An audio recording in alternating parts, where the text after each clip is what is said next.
You don't need me to tell you that we're living in extraordinary times. And in these extraordinary times, times of great need in our nation, in our communities, I just wanted to say something to the whole diocese. We've been talking for a while about whole diocese. That's schools, chaplaincies, cathedral, and our parish and church communities. Just a word to the schools. You head teachers, you've been in such a hard place recently. All sorts of things have been closing down and you've been keeping going. And now some of you will be asked to keep going, even with sort of skeletal staffs and looking after children who particularly need to be with you. You've been doing an extraordinary job. All our head teachers in all our church schools, all the staff, all your teacher colleagues. I just want to thank you for it and say that you're in my heart, you're in my prayers, as I know you are in your parish clergy hearts and prayers. So thank you for all you're doing.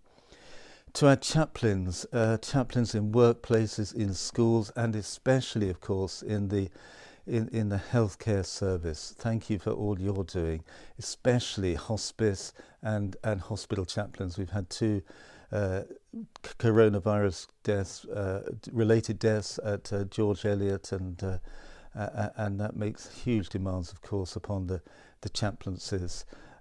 Thank you for all you're doing, chaplains in Warwick Hospital, in the University Hospital, Walsgrave, Simon, your team, and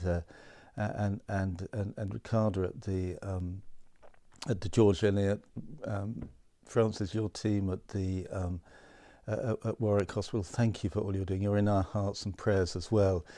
Cathedral, just want you to know that daily prayer and Eucharist is continuing at the Cathedral. I'm so grateful to the Dean for making the Cathedral again the heart of the diocese. Know that there is daily prayer happening. We're keeping the Cathedral open at the moment so people can come in to pray. That will need to be carefully monitored, door handles cleaned regularly and so on. But I'm just so glad that we all know, I know, that worship and prayer is continuing in the Cathedral.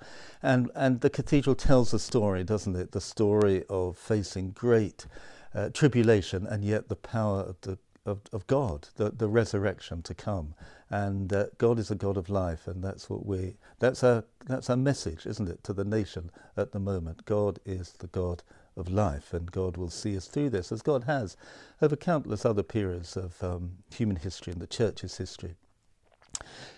Parish clergy, church leaders, thank you for all you're doing. I know that there are so many dilemmas and questions that you're facing. I'm going to send a separate message to you in a moment, but I just want you to know that you are in my heart and your minds and my mind.